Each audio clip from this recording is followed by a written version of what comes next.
2024년 5월 31일 또 이제 6월 1일을 맞이하는 금요일 밤 예배이면서 6월 1일 시작하는 월삭 예배에 하나님께서 우리에게 주시는 말씀은 요한계시록 2장 8절에서 11절 말씀입니다. 함께 봉독하겠습니다. 서머나 교회의 사자에게 편지하라. 처음이며 마지막이요 죽었다가 살아나신 이가 이르시되 내가 네 환난과 궁핍을 알거니와 실상은 네가 부요한 자니라. 자칭 유대인이라 하는 자들의 비방도 알거니와 실상은 유대인이 아니요 사탄의 회당이라. 너는 장차 받을 고난을 두려워하지 말라. 볼지어다 마귀가 장차 너희 가운데서 몇 사람을 옥에 던져 시험을 받게 하리니 너희가 10일 동안 환난을 받으리라. 내가 죽도록 충성하라. 그리하면 내가 생명의 관을 네게 주리라. 귀 있는 자는 성령이 교회들에게 하시는 말씀을 들을지어다. 이기는 자는 둘째 사망의 해를 받지 아니하리라. 아멘. 예수 그리스도께서 서머나 교회 사자에게 보내는 편지입니다. 자, 예수 그리스도는 처음이시고 마지막이시다. 알파와 오메가다. 창조주이시며 이 세상의 끝날까지 우리를 다스리시고 마지막까지 우리를 붙잡아 주시는 분이십니다. 또한 죽었다가 살아나신 부활 영광의 주님이십니다. 서머나 교회는 7교회 중에 빌라델비아 교회와 함께 책망받지 않고 칭찬만 받은 두 교회입니다. 서머나 교회는 순교의 교회로 그렇게 인정받았고 영적으로 매우 부요한 교회였습니다. 그러나 그만큼 세상에서는 환난이 심했습니다. 이 환난의 가장 큰 것은, 겉으로 드러나는 것은 이 황제를 신으로 모시게 하는 거기에 굴복하지 않았습니다. 그렇기 때문에 환난을 당했죠. 이 서머나라고 하는 곳은 첫 번째 편지를 받은 에베소 교회의 북쪽으로 약 한 70km 있는 지역에 있습니다. 그리고 그 당시에 인구가 30만이었고요.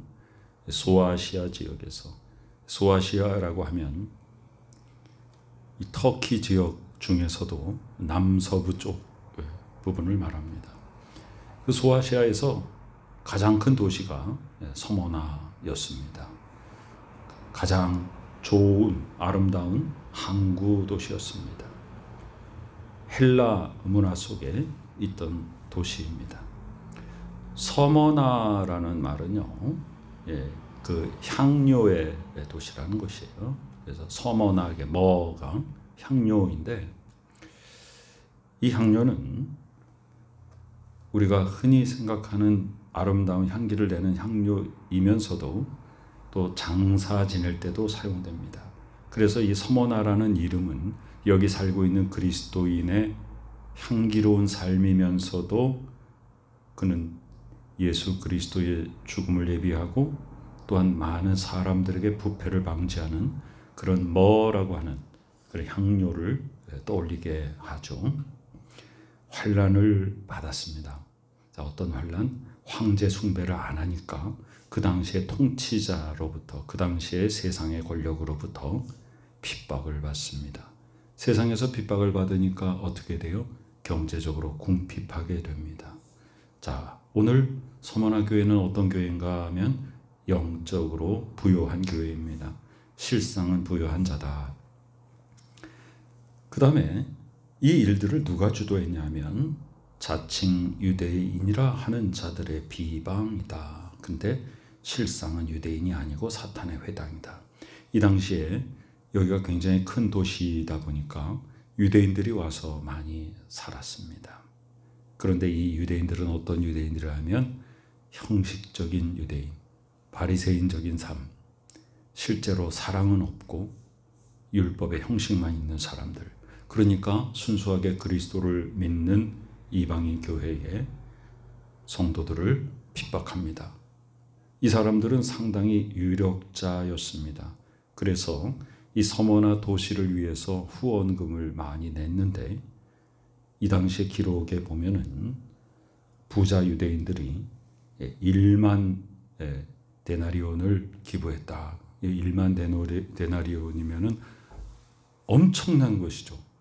하루 일당이 1데나리온인데 그런 거금을 내고 정치적인 영향력을 행사했습니다. 그래서 이 서모나 교회 교인들을 황제를 숭배하지 않는다라고 고발을 하죠. 그래서 서모나 교인들은 환란 속에 빠집니다. 핍박을 받게 됩니다. 그러면 진정한 유대인은 누구인가? 진정한 유대인이 로마서 2장 28절에 보면 무릇 표면적 유대인이 아니다. 내면적인 유대인이다. 사람에게 칭찬받는 것이 진짜 성도가 아니라 하나님께 칭찬받는 것이 정말 하나님의 자녀다. 이 유대인들은 혈통만 자랑합니다. 하나님을 정말 제대로 믿지 않습니다. 하나님이 보내주신 하나님의 아들 독생자 예수 그리스도 눈앞에서 봤으면서도 그를 인정하지 않고 죽인 사람들이 바로 유대인들입니다. 이 사람들이 이방인 교회에 다 쫓아다니면서 계속해서 핍박합니다.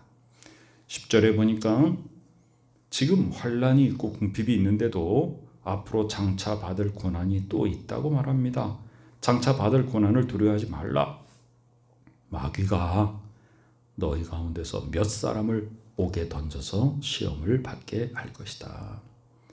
자, 우리가 인생을 살면서 정직하고 거룩하고 하나님의 뜻을 따라 살려고 하는 사람들은 이 세상 죄악된 세상, 물질 만능의 세상, 명예를 추구하고 다른 사람들을 물리치고 경쟁사회, 내가 더 앞서가고 그러면서 승리하고 성공하고 이렇게 표현되는 이 세상 속에서 우리가 하나님의 법을 따라서 그것을 즐겨하며 정직함과 거룩함으로 사는 사람들은 여러 가지 어려움을 당하게 되죠.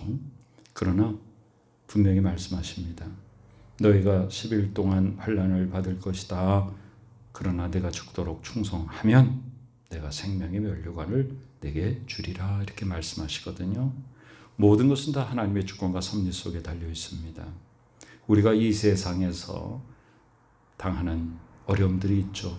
정의롭기 때문에, 진리 가운데 거하기 때문에, 하나님을 믿는 하나님의 자녀이기 때문에 겪는 것들은 바로 하나님께서 우리에게 생명의 관을 주시는 상급의 이유가 됩니다. 그리고 마지막에 말씀하시죠. 귀 있는 자는 성령이 교회들에게 하신 말씀이다. 그랬으니 교회는 바로 나를 가리키고 우리 가정을 가리키고 우리 교회를 가르치고 믿는 모든 세상의 사람들을 다 가리킵니다. 그렇죠? 그래서 이 성령이 교회들에게 그랬습니다. 그러니까 서머나 교회라고 하는 그 당시에 소아시아에 있던 어떤 교회를 향해서 이 편지를 쓰지만 각 7개의 교회가 모습이 다 다른 것이고 그 다른 모습들이 다 우리들의 모습입니다. 그래서 7교회에 예수께서 보낸 편지의 내용을 보면 여기에 다 나의 모습, 우리 가정의 모습, 우리 교회의 모습, 우리 믿는 사람들의 모습이 또 칭찬하시는 모습도 담겨 있지만 책망받는 모습도 여기 다 담겨 있습니다. 그래서 우리는 7개 교회에 보낸 편지들을 다 종합적으로 다 깊이 헤아리고 묵상하고 나의 삶을 돌아보아야 됩니다. 오늘의 결론은 뭐냐?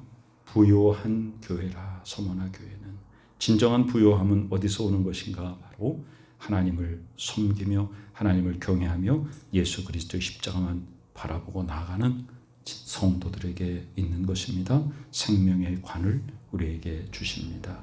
내가 부요한 자니라. 세상 사람들은 영적인 부요함을 잃어버리고 세상적인 풍요를 따라갑니다. 그러나 우리는 진정한 부요함이 우리 가운데 넘치는 사람입니다.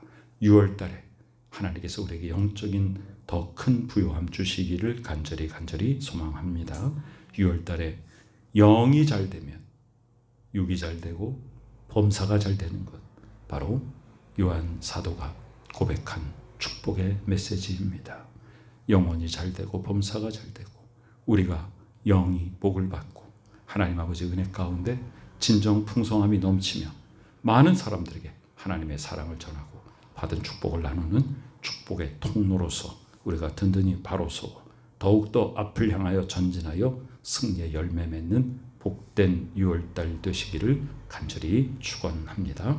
아멘. 하나님의 귀한 은혜에 감사드립니다. 우리가 이 세상에서의 환난과 궁핍을 두려워하지 않게 하여 주시며 실상은 우리가 부요한 자임을 깨닫게 하여 주시옵고 힘을 다하여 충성하면 하나님께서 우리에게 승리의 면류관 주심을 믿습니다. 귀를 열어 성령이 우리에게 하시는 말씀을 듣게 하여 주시옵고 승리하는 열매, 둘째 사망의 해를 받지 아니하는 영생을 우리에게 이미 주셨음을 믿고 고백하며 하나님 아버지 앞에 바로 서서 세상을 향하여 담대히 하나님의 자녀로서의 권세를 바라는 복된 저희들이 되게 하여 주옵소서. 귀한 6월달을 맞이하게 하여 주시옵소서. 지금은 우리 구주 예수 그리스도 귀하신 은혜와 하나님 아버지 크신 사랑하심과 성령님의 놀라운 역사하심이 이제 5월달을 보내고 6월달을 맞이하는 귀한 월상 예배를 통하여 하나님께 더욱더 영광 돌리는 복된 믿음의 식구들의 머리 위에 지금부터 영원까지 함께 계시옵기를 간절히 축원하옵나이다. 아멘.